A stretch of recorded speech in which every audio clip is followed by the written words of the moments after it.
Worm is a web serial by J.C. McCrae, also known as Wildbow.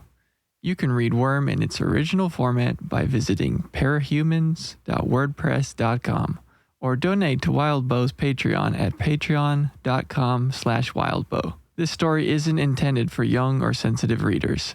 Readers who are on the lookout for trigger warnings are advised to give Worm a pass. For a complete list, check the description for all of Worm's trigger warnings.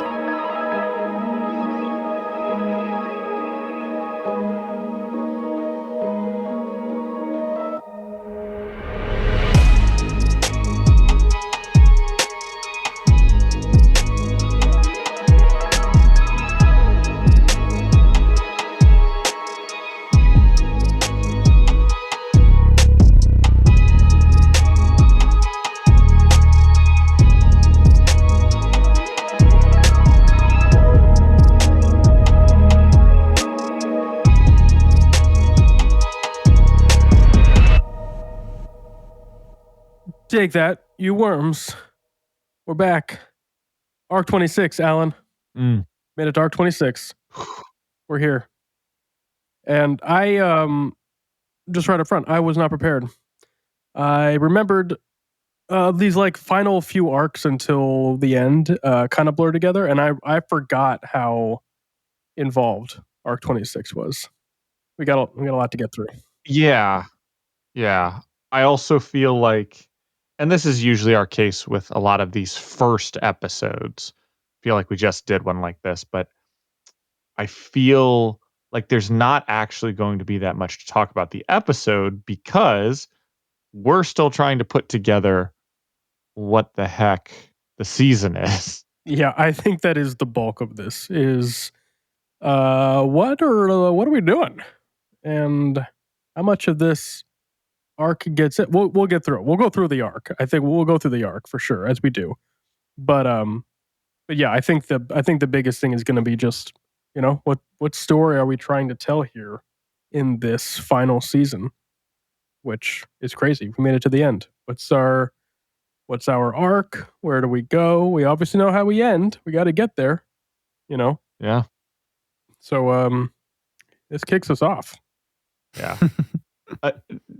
Michael, you would remember more better than I. Did we do a recap episode for season 4? 4? Yeah. Wait, we totally did. Yes, we did. Yeah, we did. It's coming back. Yeah. Don't you remember all the helpful information that we all learned from it? Oh boy, we learned so much. See, yep. I just checked. We did. Yeah. Okay. There we go. Okay. As long as that is out there. Because as I'm like going back over my notes, I'm like, part of it's like, where do we end season 4 and start season 5? There's a lot of overlap. Well, we did have that. Yeah, we had that conversation. I think twice. We talked about it with Arc 24 and then with Arc 25. Yep. Because that's trying zone. to figure out. Okay. Yeah, trying to figure out kind of where to place the ending. I think we landed on sort of somewhere with Arc 25 being our season opener arc / end of season 4. Like this is kind of the a bit of a combo. It's got you got the time skip. It's how you put the time skip in there. Because first off, let's just start with that. The time skip's gone. We already talked about this. We just gets absorbed into different season breaks. Then the time skip is that time has passed every time we jump a season. Like exactly. I think that's valid. Yeah, it's not that two years happened between 2 chapters. It's 2 years has happened over the course of 5 seasons. Right. Yeah. A very believable amount. We just start Taylor off at 16, and ta-da, she graduates at some point in time and moves up to. Yep. Honestly, I don't even. She doesn't even need to become a part of the Protectorate proper. She could stay a ward. Well, and again, that goes back to like we can change the prophecy too, so it's not 2 years. We can make it whatever is convenient for the story. Just some passage of time, right? Yeah. And then, Yep. just space out the events of the story so that they fill in that time. I Ooh, think in that an indefinite amount of time, the world will come to an end. Somewhere Be in the determined. future. Woo. Prophecies. Can't be wrong. Like firing a shotgun at a dartboard. Mm, mm. Something's going to hit the bullseye. I think I'm going to hit the board. But let's I think there's a few big parts of this arc that we want to incorporate, but to jump into it, I think the big question is, are we doing the Slaughterhouse 9000? I have said this before. I don't like the Slaughterhouse 9000. I do like the idea of hunting them down. Yeah, it is funny, right? Like I'm in agreement. I really, when I'm reading this arc, like I love the fights. I think they're quick, they're fun, they're really bizarre. They're dealing with all sorts of like really unique enemies, like rapid fire serial killers. Um, Yeah, I mean, it's something with the writing that I'm the opposite case where I do not enjoy this. and if you want to hear more on that, listen to the Yeah, Brockton Bay yeah, Book Club episode where we yeah. all get mad at Allan.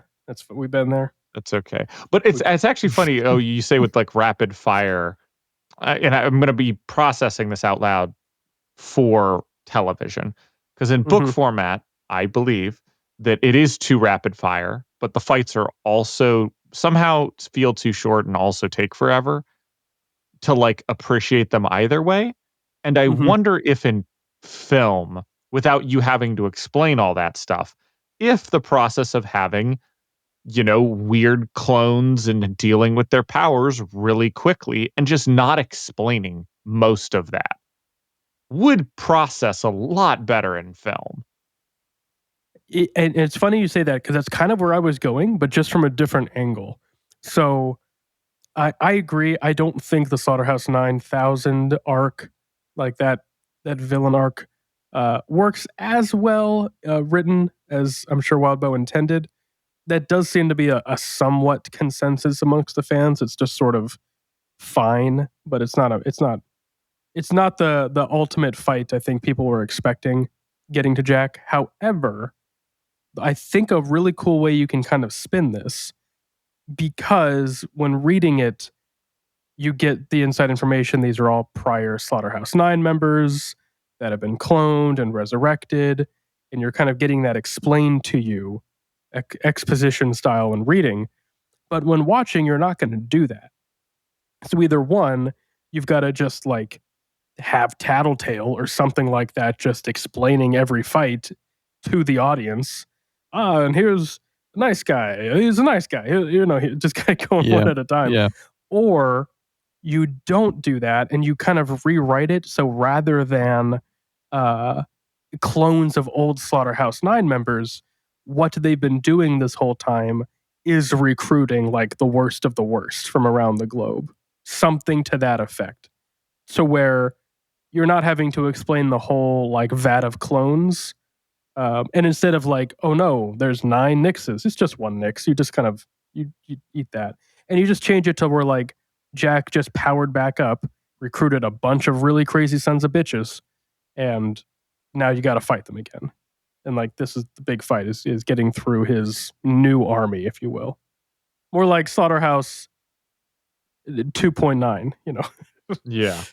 Yeah. I like Okay, so here's the goal. The big thing here is Gold Morning. Mm-hmm. That is what we are trying to achieve. That's the goal. And so to that end, and I would argue that we are also trying to wrap up Jack's promise to Theo as well. Right. I mean, that's Theo's whole arc is Yeah. him and So those are Jack. the two things we have to accomplish. Those, while they do run one into the other, and we do talk about that Jack is the one who's going to end the world. So we've got to fulfill that prophecy as well. So those do run one into the other. We can change how those bump into each other. I think a good idea for part of that is this is not the Slaughterhouse 9000. This is the end of Dragon and Defiant's hunt for Jack. I think that simplifying it, they've been hunting him down. He's gotten away and has gone into hiding for a little bit, but he's back and is up to some scheme. Maybe he's doing another recruitment run in a city, the way he did before. And Dragon or, like you said, he's recruited, under their noses some of the bigger bad guys. And so they bring in Weaver and Golem and others to buff the Jack / Kill Squad. This is sort of like the mini Endbringer fight where like volunteers, you're only if you want to. This isn't as big as an Endbringer fight, and you are going to be killing this. That is the focus here. Like, so very few people are signed up for this kill squad, but we do have them, and Weaver and Golem are part of that. They go in, they're like, hey, you know how we've been slowly whittling off, the remainder of the Slaughterhouse 9 that he didn't take with him, or, how we've been searching for where he's been hiding. Maybe we found him, or maybe he's just showed back up. And I think you could pick one of the wards fights, pick the Topsy fight, with the, what is that, the Adepts? Yeah. Pick the Adept fight, do that as our like opener to, set the tone, make it a little bit more lighthearted in terms of this is, what is standard for their living right now, fighting crime, being a hero, and Right. then end the first episode with we found Jack. Yeah, I think that works.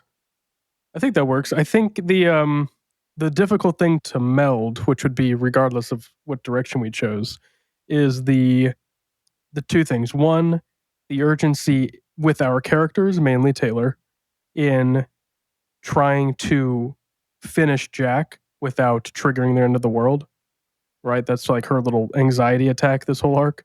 But then the second part is too, for the audience's point of view, assuming no knowledge of the story, of course, that you want to sell the end of this arc, wherever this goes in the season, right, as this faux victory. And you really want to sell, because the audience is on Taylor's side, right? Taylor's against everyone else because Taylor believes that Jack is the end of the world, as does Theo and like two others, but nobody else really does, right? But the audience, sympathetic to Taylor, is like, no, Taylor's right. It's got to be Jack because she's the protagonist. She's got to be right. And of course, that's the whole like mini twist of this ending, is that of course that it's not. So you want to build up that moment so that when we get to that point, it still feels a little rushed, which is why in my mind, this is happening like in the middle of the season, right? The final bits of this arc is like, 10 episode season. This is the end of episode 5 as we get to this point. However we want to stretch it out, just so that the audience can be like, oh wait, they're winning, but we're only on episode 5. What's going on? Like, it's, you want that like that weird uneasiness. So, and you don't want to lose that by taking away Taylor's sort of, what's the word I'm thinking of? Pedestal, I guess. That's not the right way of saying it, but taking away her focus on Jack. Extreme focus, yeah. And giving it to a lot of other characters, because then it takes away it sets it up so that the audience isn't going to be fooled as easily by the twist that Jack wins. If that kind of thing. But yeah. I do like the idea of comboing it with Dragon and Defiant and sort of carrying their sort of C plot that we've given them here, which I really like. I think that makes really logical sense to just sort of carry that into this moment. And it's fine if they're also kind of Team Taylor by this point, right? Because that's some nice little character growth for old Arm Master. Yeah, that makes sense. I do like that though. I think that works well. Do we want to do another mid-season villain switch up? I thought about that, but it's not a villain switch up. It is the end of the show. And I think I think there's a little difference there because really, once we hit the Scion turn and Gold Morning begins, the show is over. It's just the end of the world from that point on. All we're watching are all of our favorite characters dying and life barely surviving this climactic apocalypse. It's just like you hear they're like, oh, foot pedal to the metal, it's just the show is just foot on the gas. When Scion blows up Europe, the foot's not on the gas, like the tank has exploded. And the remaining few episodes, however we want to space it out, what's a bridge we'll have to cross? That's for another episode. But like, it's not so much a mid-season turn as like, and here we go. It's the end of the series. That's it. It's the big fight. It's the climax. So Yeah. I think it's a little different, but I think that's a good point you bring up because we do want to make sure we're not just kind of retreading old season rhythms. It's tricky. Yeah, because I think like for the final season, I think you could almost do one whole episode that's an epilogue. So that's a one episode. I mean, it's 4 arcs of fighting, which there's a lot that happens. So I'm guessing you could split a lot of those into 2. Yeah, I think so. And again, fighting is the easiest thing to stretch for time if you want to. You just make the There's fight a longer. lot that happens. Don't forget, there's like Raid on Cauldron. There's Yeah, the reveal. There's fighting. There's a lot of fighting there's a lot of inside fighting. of Cauldron that Yeah. has nothing to do with the actual Zion. And I mean, you have big fighting moments like the oil rig fight, things like that, where we've mentioned kind of offhand before, wanting to give more focus to important character deaths that the audience is probably not going to be too fond of. So we want to make sure we take some time to really respect those, as opposed to just like the in the background moments from Taylor's perspective. So like things like that are going to just demand more time for sure. Yeah. This would be a great point in which to pad for time with Jack and stuff. Mhm. Would be to cut to the birdcage. I know we've left that alone for a season or 2. We have, yeah. Now would be a great Yep. time to bring up the birdcage and possibly Amy figuring out the end of the world for herself, or like how the powers operate. Yep. And maybe this time around we don't have the Simurg stop it. It's just kind of too late. Yeah. Maybe this is more for book club theory. It's funny you said the Simurg because I was thinking about that the other day. And the Simurg stops the message in that in the one interlude, right? So the whole time I was thinking about, also because I started reading Arc 27, but I was like, what is the Simurg's goal?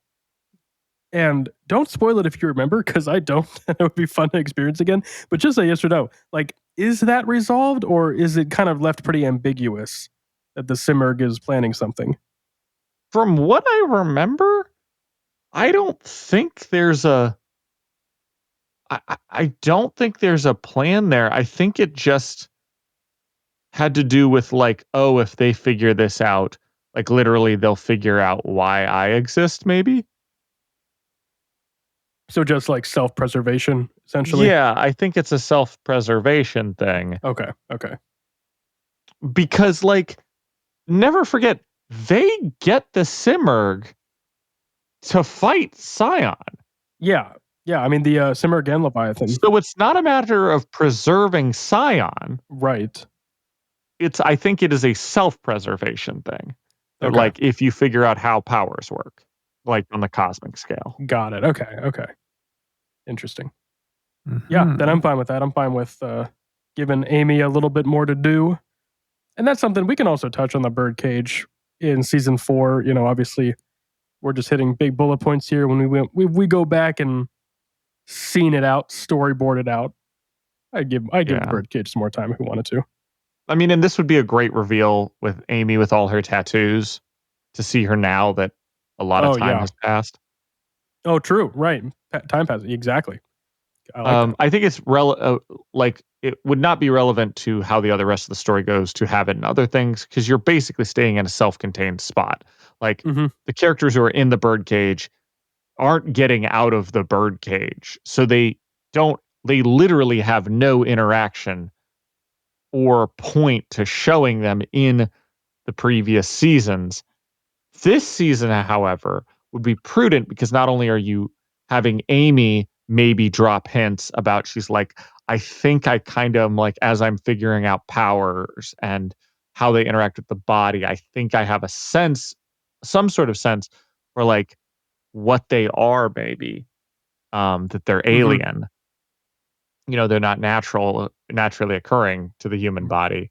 Right. Um, but then you can also have, you know, Bonesaw and Jack talk a little bit about that while they're doing their shtick. Mm-hmm. And ultimately, you have them in the birdcage. The reason, like, revealed why are we even showing them this season is because they open the birdcage. Mm-hmm. And Amy becomes really relevant when she's the one, her and Bonesaw, two people we would kind of, you know, maybe look at, Right. are the ones who do the operation on Taylor. You mean at the end? Yeah, that's how she goes Kepri. Yeah, I'd want to read it again. I really like in my mind the conversation that Taylor and Amy have there at the end. So I'm hesitant to adjust that, but I would want to reread it. It's been a few years and Yeah, see what works there. yeah. And you know, I'll once we get there, obviously. Yeah, yeah. So I'm not going to read ahead. What are you, crazy? Yeah, I want it all to be fresh, so I'm going off of memory. Yeah, no, I like whatever conversation they have there. I don't think will be ruined by Amy slowly talking to the other prisoners and revealing what she knows about powers and that she's kind of figured out about powers to the, you know, the heads of the departments in the Mm-hmm. birdcage. And then at the same time, Bonesaw and Jack, maybe, I mean, we could just cut to Bonesaw and Jack talking about powers. Mm-hmm. That as Bonesaw's done more research, she's figured out more and more. And like that could be a great reveal that like Yeah, yeah. that Bonesaw maybe has figured out Scion's connection to the powers. And that's why Jack, instead of by incident or by accident, Mhm. like it's intentionally like Jack's like, oh, I need to get to Scion. Mm-hmm. And here's the big thing. I think you make the point of Jack, and I know that this is talked about slightly in the book, but I think it needs to be more overstated, which is everybody knows that Jack himself can't end the world, but they don't want Jack to get his hands on someone who could. Obviously, Bonesaw's a pretty good contender, just given like the Right, plagues and stuff. So Right. like right. Bonesaw could very much be one.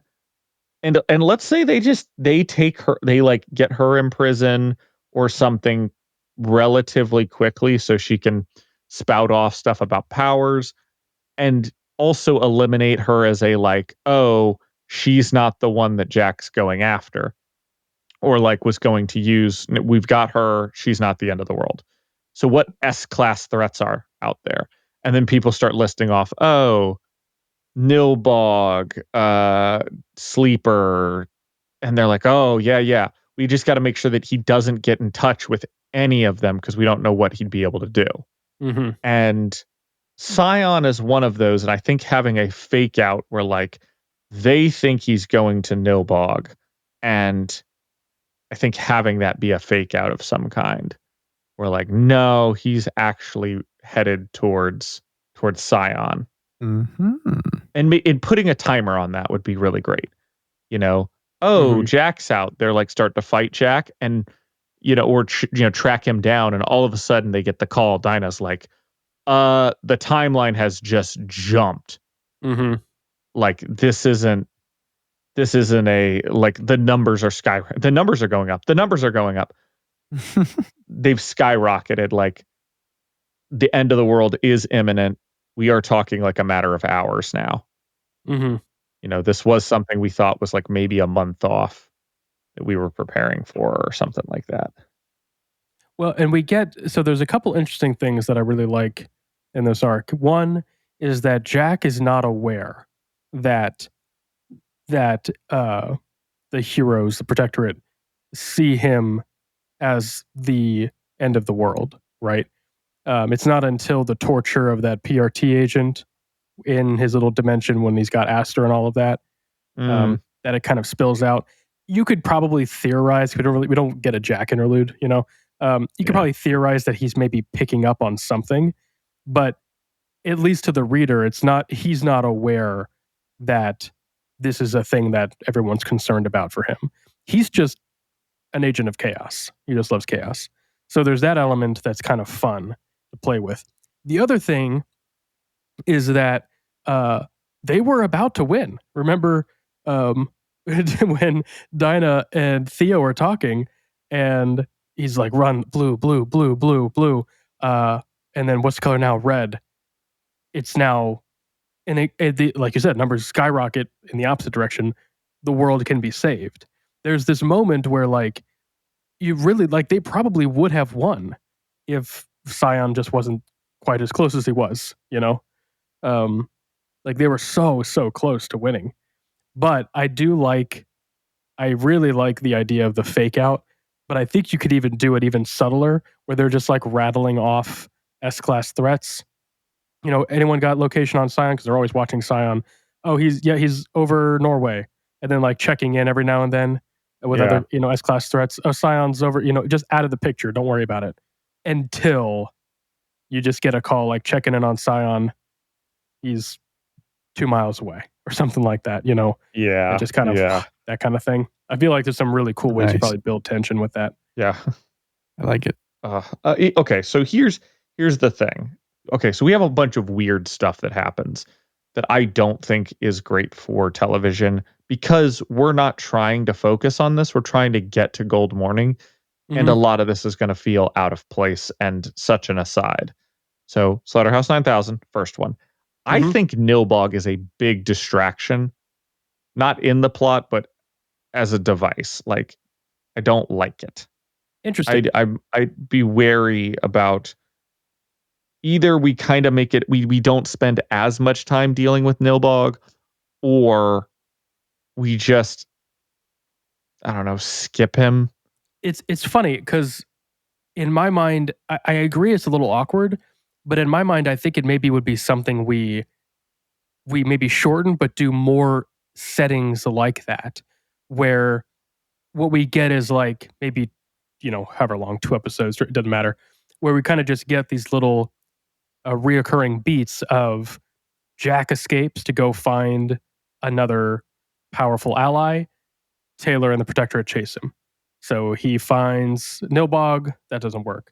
Then maybe he goes and finds, pick another one. We can take our pick there. On his recruiting spree. Exactly.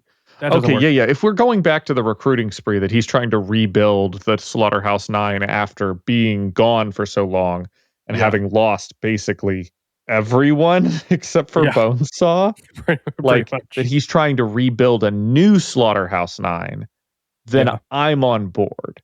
Like it lulls you in, especially if our people in the PR department shut the fuck up and don't say that this is the final season. Yeah, right. Then you're like, oh, Jack is back.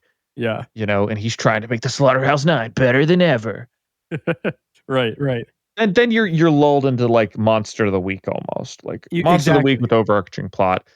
If we do that, then I'm on board. That then Nilbog isn't just distraction. He's just the monster of the week, kind of. Exactly. And that could Um, also give you a really easy setting. Again, take your next monster of the week. Easy setting for the fight between Theo and Jack into that whole scene could feel way more natural, and you could then lean into the twist and the Scion reveal and Golden Morning. I think would hit a lot. You could really hide that in this sort of formulaic monster of the week, format that you're kind of giving. yeah. It could work. Of course, then we got to give them a couple more threats.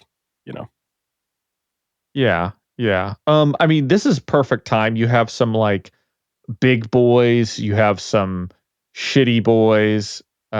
So like obviously Nilbog would be like a big one that you spend time on, but he could also be recruiting Psychosoma and Winter for the first time. right? Like Yeah, they exactly. aren't new Slaughterhouse 9000. They are new people that he has brought in. Yeah, definitely. And you could have them fuck up some of his recruitment where like he goes to recruit, Right. I forget who the red pimple blister guy is, but red Mr. Hulk, Carnage, I don't remember what his name is. Crimson. There we go. God. Okay. Yeah. Okay. Okay. They go to deal with Crimson Yeah. and like they just kill Crimson. They get to him before Jack does. So, Right. win for them. And they go back and forth. But yeah, I think that would be good. You could also like maybe this would be a fun place. I was actually thinking about this the other day, thinking about the arc, because where they go into his whatever that other dimension is with his like warehouse of vats and everything like that. I Yeah, was like, the toy box. the toy box, yeah. I was like, what if that's Blasto's lair? And we kind of merge Blasto. I do like where Blasto's interlude is though, but you could kind of even just move that there if you wanted to give Blasto like a bit of you can just move that here and make that one of the threats, or Ooh, something like that. okay. So this is a stretch just to connect things, but hear me out.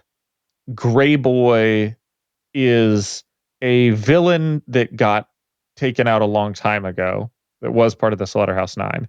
Hmm. But nobody has known where he's got. Like everybody assumes that he got killed, Hmm. but it's really hard to kill him. When in fact he is essentially the reason the toy box is hiding, like is hidden, is Hmm. he is just a power source, or maybe the better word would be like a cloaking shield, where he keeps them in some weird temporal state so that they're um outside of time or whatever. Right. So Jack finding out about them, going there is also how he recruits. He's there to recruit Gray Boy again. They've kept you from me, Gray Boy. Let's go. It's been so long. Let's get you out there and back at it again. I actually I like that. I like where we're going with this a lot. This is I have no desire to put this in, but let's throw it out to the fans. What do you guys think of this? I was looking up like other S class threats in Worm, and apparently on an old Reddit comment, Wildbow talked about what it would look like if Trickster was an S class threat. So like if he had a second trigger, and basically just getting the ability to line of sight swap matter with matter. Mm. So like just being able to basically pull people apart, swapping half their body with the body of the Oh, wall, things like yeah. that. Just like brutal. If we wanted to I give mean, Trickster it's kind of what Scrub does, but on the same plane. exactly right, and just being able to anything within his line of sight, just pull and move Yeah. around. Okay. That is pretty brutal, but we, once again, line of sight. I Yeah. think I think you could fuck him up pretty easy. Yeah, I might have to tweak that a little bit for sure. But Yeah. hey, if we wanted to give Trickster a better conclusion, there you go. That's what we do. Or he just stays all locked up. Yeah. I mean, Both are yeah. satisfying. Yeah. This episode of the Brockton Bay Book Club is sponsored by Maid Marian. Maid Marian creates custom cottagecore and Ren Fair clothing designed for every body. Whether you're looking for a lace-up bodice, rustic apron and pinafore, or ethereal dresses, you'll find items customized for every individual's fit and design. All items are lovingly hand-sewn with attention to detail and a touch of whimsy. Visit Maid Marian today and transform your wardrobe with clothing that feels as enchanting as it looks. Find Maid Marian on Etsy at themaidmarian.etsy.com.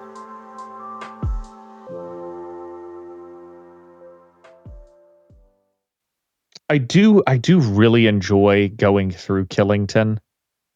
I think that is a great, a very good opener. Honestly, I said it before on like what show would I want for Worm? I think was that our voicemail? It was our voicemail. What would I want Worm like as my own show I get to do?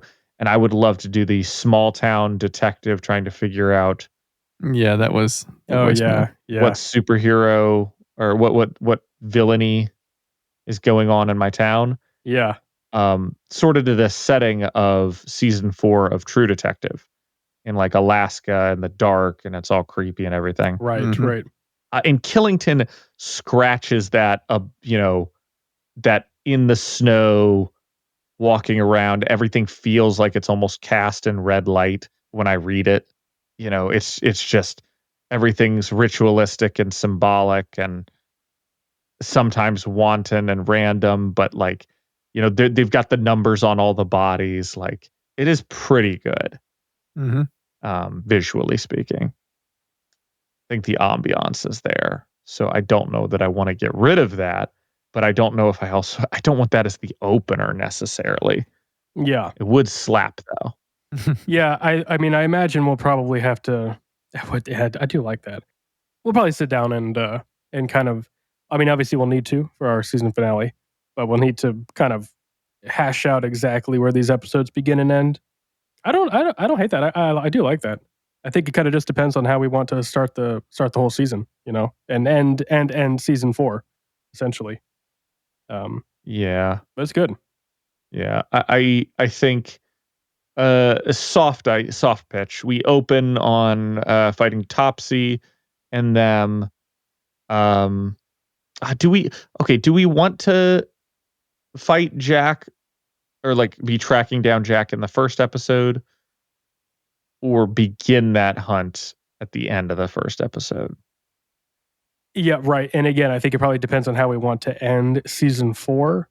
Because if you don't end season 4 with Jack waking up or making himself known or some sort of Jack cliffhanger, then I don't think you can start with him here. I think you'd have to end.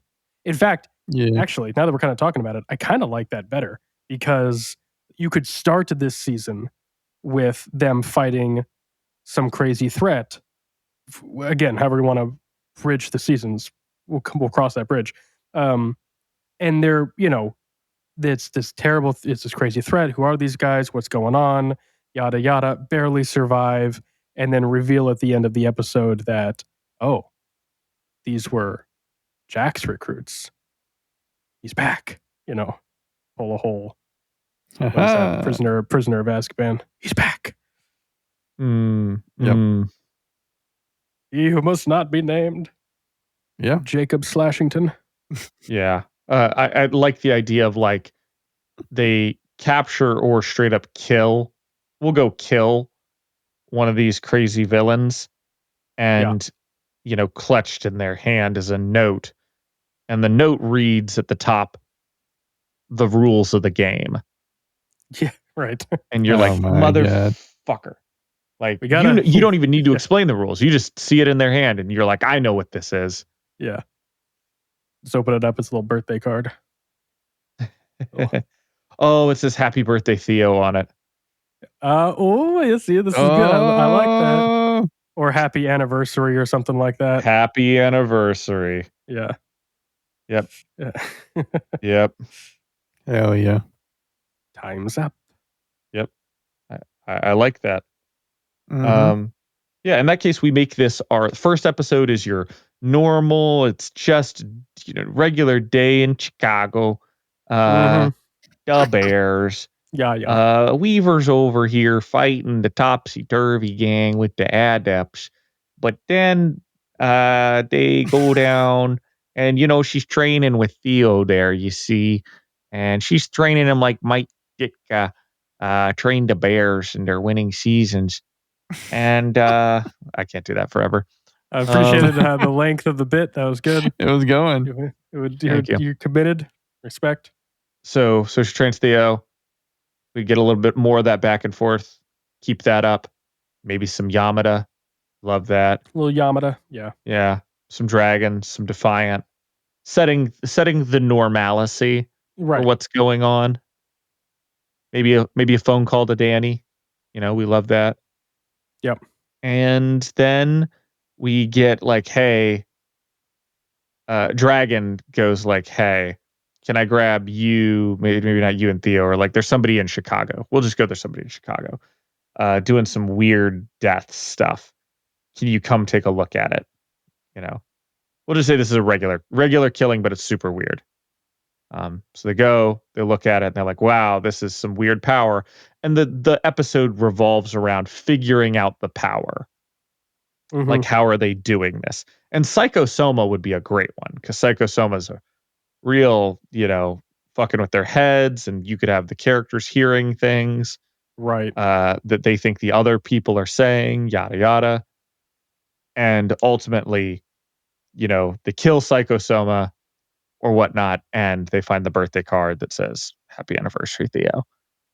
And they're like, shit, Jack is back. And maybe he's got some rules for recruitment, a new game he wants to play. I like it. Dun dun dun. Dun, dun, dun. I like it. Ooh, the bodies still have the numbers on them. Oh yeah. Yeah. But these are like death number 1, death number 2. And until we get to the end of that, we don't realize that this is a count up to, 1,000 people that he's planning on murdering. Not personally, he's getting other people to murder them. Right. Part of the recruitment drive. Yeah, I know the numbered bodies. That would be very good. That would work well. Adds to the serial killer vibe. Yeah. Yeah, I think it would be a great first episode, especially even if you get Psychosoma at the end. I mean, Psychosoma would be a very fun serial killer with some creepy powers that fuck with perception. That is Psychosoma, right? Wait, who's the Screamer? Yeah. Screamer. I get them Screamer's who mixed I was up. talking Yeah, about. Yes, but Psychosoma also, because Psychosoma does the gas clouds. Screamer is the one I was thinking about with the auditory stuff. No, Nyx does the gas clouds. Nyx does the glass clouds? What does Psychosoma do? I'm so confused. Be useless? Yeah. See, this is what I remember. This is why all those they all blended together when I read them the first time. It's so hard. Would you like me to read it? Yes, please. Yes. Psychosoma wraps people in semi-real illusions of monsters that he directs. That's right. Because they kill the one kid. Gotcha. Yeah. Okay. Because they think the one person's a bad guy and they burn him. And it turned out to be one of the wards. Gotcha. Just a nameless ward, and they don't even mention it ever again. Yeah. But I stand by what I said. That would still be a good one. That seems scary. Yep. It would be scary. I think Screamer would be a scary one, because like using the voice to like lure people, make them think it's somebody else, like their comms or something like that. Yeah. You could separate the group, and then, yeah, I think that would be a fun one. I like it. Yeah, you really, if you stuck with the serial killer bit for the first one, Nice Guy would be another fucking great one. Oh yeah. Like, imagine an episode of Nice Guy. Yeah. I mean, it's perfect. And honestly, that would fix a lot of my problems about getting away from the fights, because we're gonna have a ton of big fights in the end of the season. So we got to save that budget up. You know what I'm saying? Mm. We're going to be having end game level fights, and we need to save that by having some Law and Order SVU. There you go. There you go. Otherwise, I think we'll have a lot more to say in the next dissecting, but I don't have any other notes for this one. Yeah, it's I don't have too much more. I guess I think the last thing to touch on, and maybe we don't really need to touch on it because I'll be honest, I think it's close to perfect. Just the final, the bit of the fight between Theo and Jack into Jack's defeat / Scion's release. I don't think there's almost nothing I think I'd want to change here, except maybe making it just a bit more obvious that Theo essentially figures out Jack's sort of passive ability. Maybe making that a tad more obvious. But other than that, I visually, I think that final fight will translate really well. In fact, of all the fights in all of Worm, one of my biggest gripes of them, if I could have a gripe, because it's really hard to, I'm nitpicking here, is that a lot of the fights lack, in my opinion, a bit of the personal feel to them. Outside of like little mini moments that Taylor has with some of her opponents, right? Like Lung and stuff like that, I think are really good. I know what you mean. Yeah. But there's just a lack of like personality to the fights, which I think Theo and Jack is full of. And those types of conflicts, I think, are really, really easy to adapt visually because it just gives another avenue for audiences to sort of appreciate that. And like two good actors being able to like trade banter and back and forth and blows and fights. Like this fight, I think will look really good, and I get so excited about a thing that's never going to happen. Come on, Wildbow, find the right studio. We beg of you.